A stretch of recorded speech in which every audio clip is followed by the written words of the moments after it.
Morning, Mahesh, and good morning to all of you.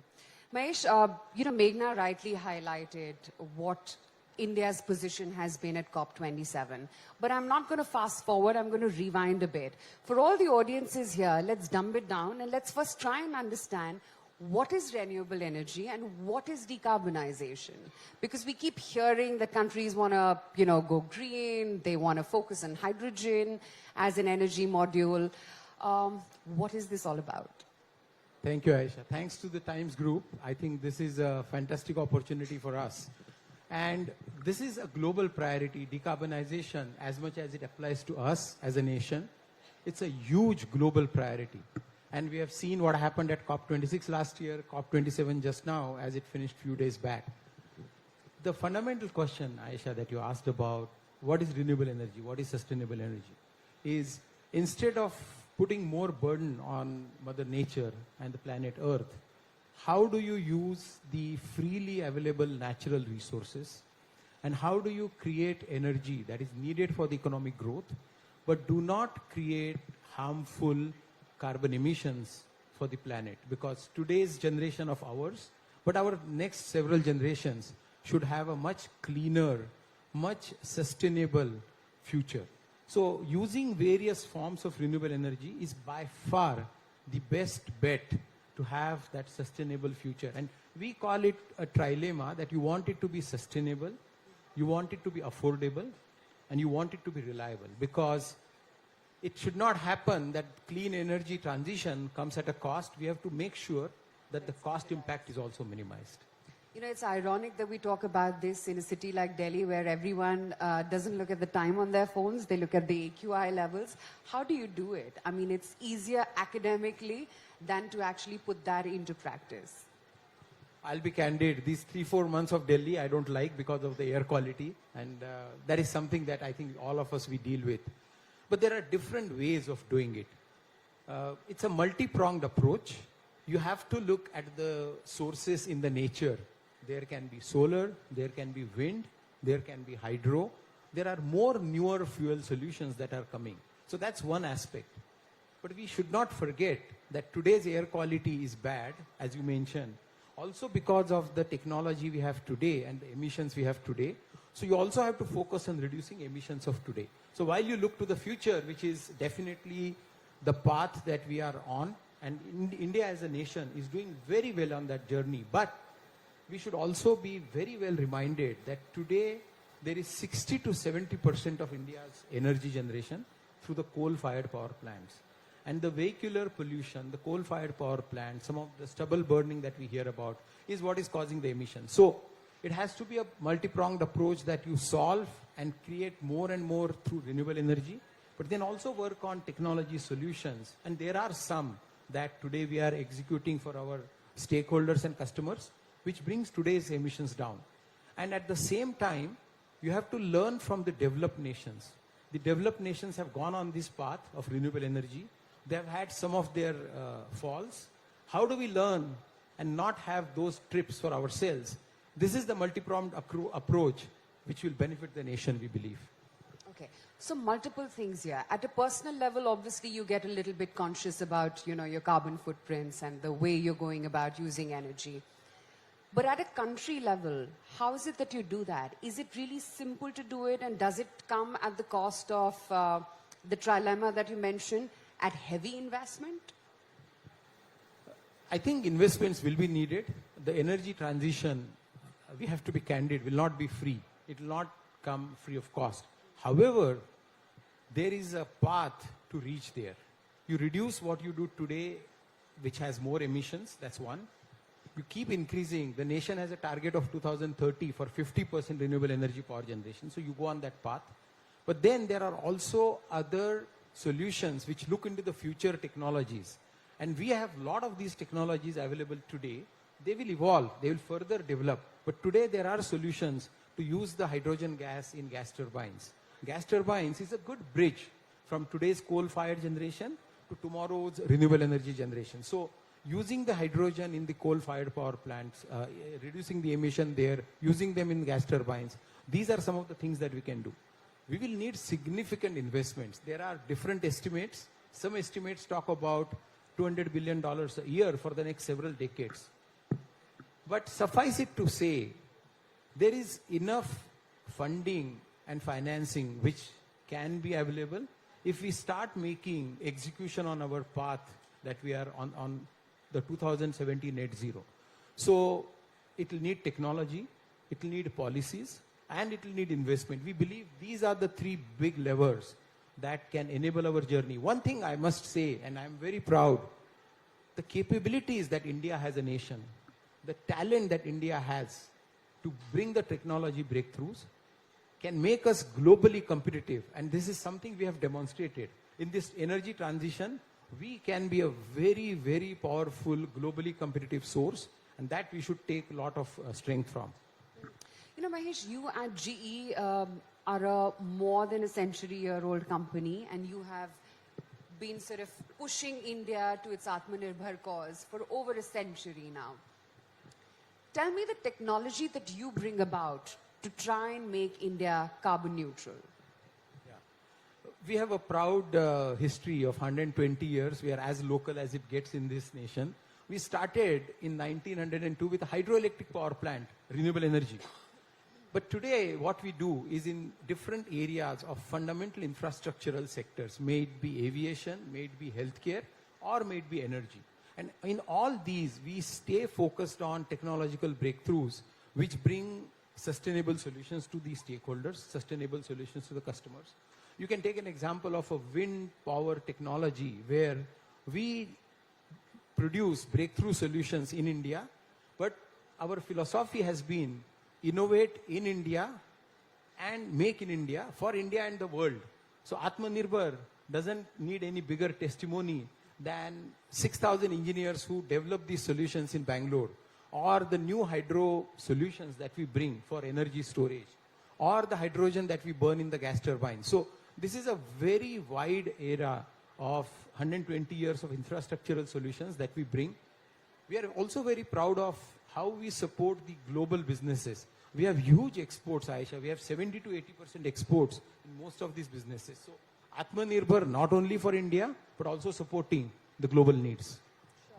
You know, that's the other point that I wanted to make. You know, it's one thing to attend a COP27 and give a target.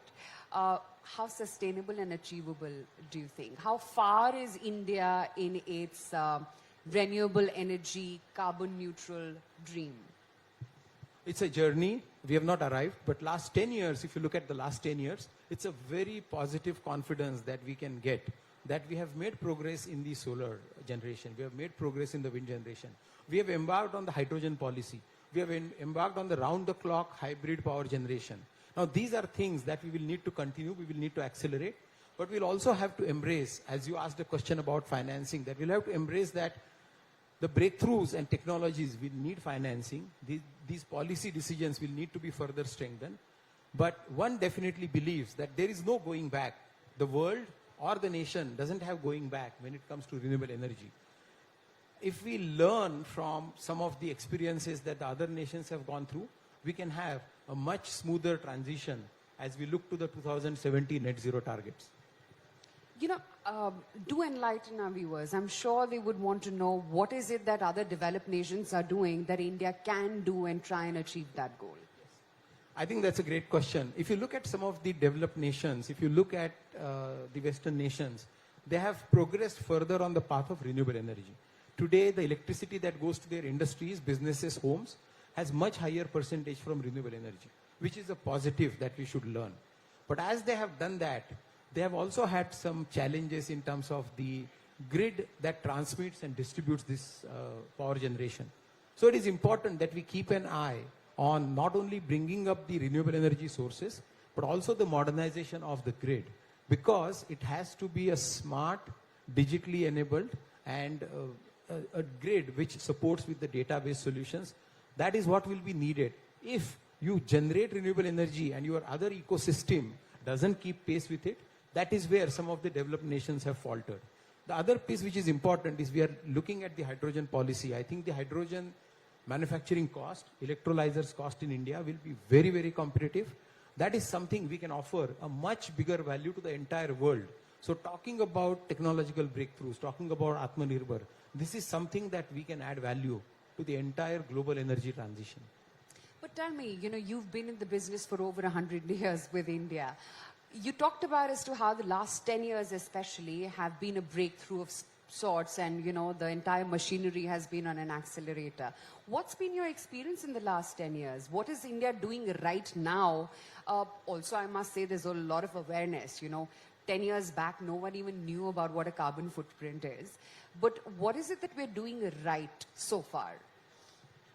I think the national level targets and national level policies that have been implemented in the last 10 years probably is by far the biggest contributor to what you said, awareness, momentum.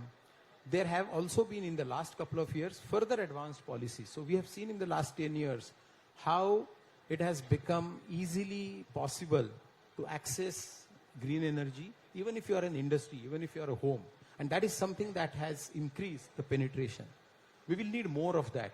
We will need more embracing of some of the new technology solutions. And also it's important that sun can shine few hours, wind can be blowing for a few hours, but how do you make it round the clock, 24 hours, 365 days solution? And there are solutions. There is hybrid architecture that one can provide. There are pumped hydro storage solutions which are much better than the battery storage solutions. Battery storage is still not as cost competitive as pumped hydro storage is. So a mix of all these solutions is something we will have to put, as you mentioned, on a further acceleration to achieve our journey. But the policies give you confidence. The participation of the industry, the participation of the technology focus areas gives us confidence that we can continue. One thing we can do definitely better is executing these policies, translating these policies into sharp execution on the ground is something definitely we should focus on and do better than what we have done yesterday. So give me a peek into what is it that you're now doing as a business, GE, for India to try and push the cause forward? Absolutely. There are different areas in which we are working. There are 3 or 4 worth mentioning with everybody. They'll find it interesting. First is we have gas turbines. GE has 30 to 40% of the power generation in the world. Here, probably 80-90% of the gas turbine technology comes from us. And now we have started using hydrogen blending with the natural gas as a technological next step. We are working with NTPC, the leading power generation company, to have hydrogen into their gas turbines. We are working in Kawas, a Gujarat power plant, where we will now start implementing some of these solutions. So this is one stream that we are working on. Pumped hydro storage offers fabulous natural resource through the hydropower. You store the hydro capacity when you don't need it, and when you need it, when you do not have enough energy, you can use that storage at a much lower cost of electricity. This is the second solution. We are designing very specific low wind speed technology turbines for India. They are also useful for the world. And we produce the heart of the wind turbine technology in India, for India as well as for the world. If you look at healthcare, there are very strong sustainable solutions which offer you remote solutions, remote diagnostics, remote ICU. Pandemic needed that. If you look at the aviation industry, sustainable aviation, aviation engines which we fly, the flights that we fly, having lower emissions, these are some very specific areas where the technologists and engineers in GE are helping take this journey forward. And that is the reason one mentioned that we have confidence that we are globally competitive in these areas. I've always been intrigued, and you've talked about hydrogen in perhaps every answer of yours. Is hydrogen, as of now, the most sustainable form of energy we have? These are early days, so I would not call that we know everything on hydrogen, but I think the journey has started in real earnest. There is green hydrogen. You also have green ammonia, which will be much more renewable solution. Today, you produce ammonia with fossil fuels. The fertilizers need it. But tomorrow, the green hydrogen and green ammonia combination can be a fabulous frontier. That will be the future. So we stay focused on adapting to these changing times, but also bringing solutions like we used to call building a world that works. These are the solutions which will pave the next 30, 40 years. I think this is going to be a very critical period. As we mentioned, we have the capabilities, we have the talent in this nation. this nation definitely can add significant advantage to the transition. Right. You know, just so much has happened in the last 2 years, and especially since the Russia-Ukraine war broke out, you realize that you cannot bring down your dependency on fossil fuel energy to zero. Perhaps I'm going to put you in the spotlight with this one, but because you have a bird's eye view on the entire energy sector, can we really do without oil? Oil and fossil fuels in terms of the energy and the vehicular transportation still is a very large chunk for our nation. There are a couple of facts that we must embrace. First fact is we are close to 70% coal-fired power generation today as a nation. And we have a path. But let's not forget that these coal-fired power plants will need upgrades. They will need technology which will bring the emission control down. There is sulfur oxide gas, there is nitrogen oxide gas, and these emissions are harmful. One of the contributors to the air quality that we spoke is that. So implementing these emission solutions is one. Second is upgrading these coal-fired power plants so that they operate more efficiently, they burn less coal, they still give you the energy output that you need, is an area that we will have to do. The Ukraine war that you mentioned has taught the world that you cannot probably forget coal in a hurry, because while there is energy transition, there is also energy security, Ayesha. We can't forget. There has to be energy security for the nation. The Prime Minister said some time back, by 2047, we really want to be completely independent in terms of our own energy security. So we will have to recalibrate, and the world has recalibrated, and we must also be open to recalibrate that. Probably coal will not go away in a hurry as much as we want to. So while coal stays and you bring the 70% extent of power generation to a lower number, how you deal with emissions and bring technology to reduce, how you upgrade and make them more efficient should be the focus. And there are solutions, there are technologies that the industry has readily available today. We are implementing a lot of the emission control projects for NTPC as we speak today. So I think that journey will continue. But it is a multi-pronged approach that you bring the coal down, you keep increasing the renewable, you focus on the grid, and you also embrace made with the green hydrogen, made with the green ammonia. This is the multifaceted approach the nation will have to take as we embark on these higher and bigger targets. You know, in this moment of time when we talk about natural calamities everywhere, global warming everywhere, what is that one resource that we as not just a country but as a world need to adapt or adopt and look towards? Is it going to be water? Is it going to be wind?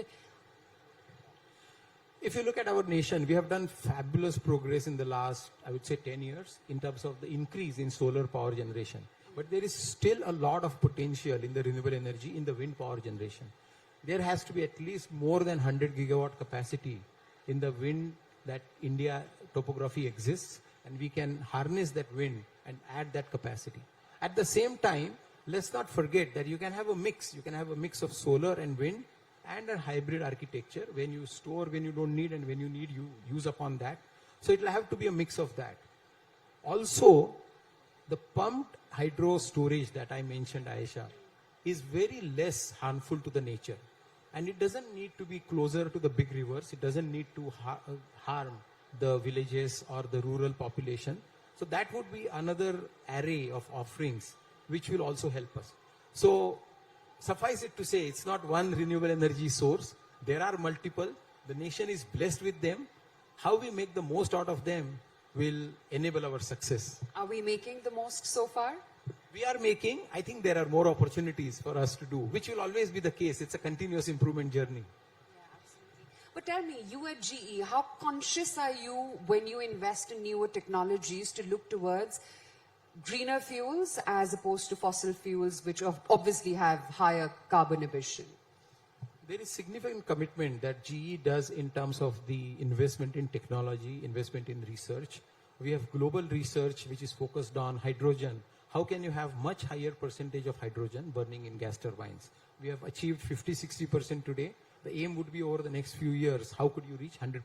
So that's one area. The second area is based on where you are. How do you have wind technology which can have more efficiency? Wind farm generation is much more efficient than solar. So we also invest in that area. We also invest, we have 2 factories in India which manufacture wind turbine blades. And how do you make these blades much more efficient? How do you make them much more lighter? This is another area that we focused on. I must not forget mentioning the sustainable fuel in aviation. So we have a very significant program with our partner in France, CFM, which is focused on the 2050 objective, where we will have much superior and much lower emission, 30 to 40% less emission of the aviation engines on the flights that we fly. And then also there are efforts in terms of what biofuels you can have instead of the aviation turbo fuel that we use today, which obviously has significantly higher emissions. So if one looks at the areas in which we contribute, these are the priorities where we are invested. And last but not the least is also carbon capture. While carbon is generated in few technologies, there are also carbon capture and utilization solutions in which we are doing the research. So this is something definitely the nation will benefit from, as we have very strong capabilities within India, the engineers who are working on global programs and national programs for these technology breakthroughs. Would it also help if countries adopt, and I'm sure many developed nations already are, to try and incentivize corporates to go green? Yes. So there can be incentives of 2 types. Somebody who embraces more green in their consumption can be a positive incentive. There is also a concept, Ayesha, we have seen in the world, where if you are using a product or a service which comes from a source which has higher emissions, then you try to put a negative incentive, meaning you put a little bit of a burden. It can be a little bit of a carbon tax in a way whereby it becomes disincentivizing to buy from somebody who pollutes more emission. So I think there are both ways that we can do. If you look at some of the PLI schemes, that's a good incentive. We have succeeded well in various areas. We have succeeded well in the solar cell manufacturing.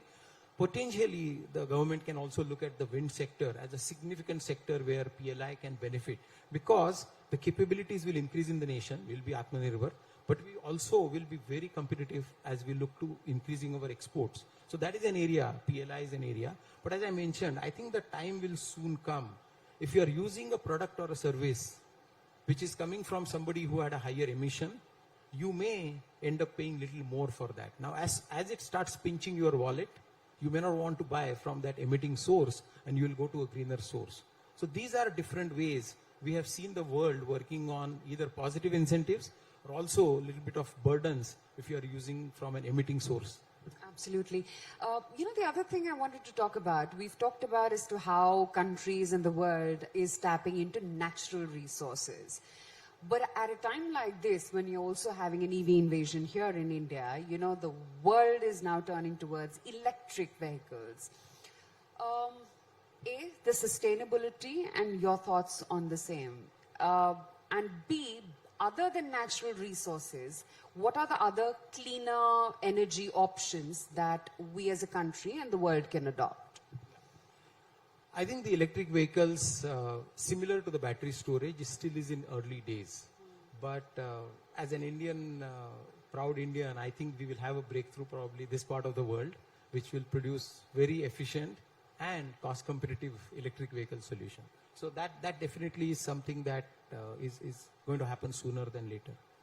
If you look at the fuels, I think the green ammonia that I mentioned, the green hydrogen that I mentioned, these will find much deeper application and penetration when it comes to the electric vehicles. One thing that we keep discussing with a lot of the industry leaders, industry partners, and kudos to them, credit to them, a lot of our companies based in India are having very ambitious plans. You will be so positively surprised, Ayesha, when they talk of their green hydrogen plans, green ammonia plans. And these are not, again, plans just for the nation. They have aspirations to produce in the nation, but be a big supplier for the developed nations. They want to be a supplier to Australia. They want to be a supplier to Japan. These developed nations may not be, just given their nature and size of those countries, they may not be able to produce as much as we might be able to produce at a globally competitive cost. So while the electric vehicles here can use it and we can have a breakthrough, but this will open a huge economy, one believes. I genuinely believe that the way the Indian companies are aspiring in this space, in the green ammonia and green hydrogen, this can be a huge growth for the economy as they start exporting to the developed nations. It's such a pleasure chatting with you today, and may India go green sooner than we think. And I hope we can very soon say that AQI is absolutely at normal levels, not just in Delhi, but perhaps all across the world very soon. And thank you. Looking forward to that. Thank you so much, Ayesha. Thank you Thanks so to you much. and thanks to the Times Group. Appreciate it.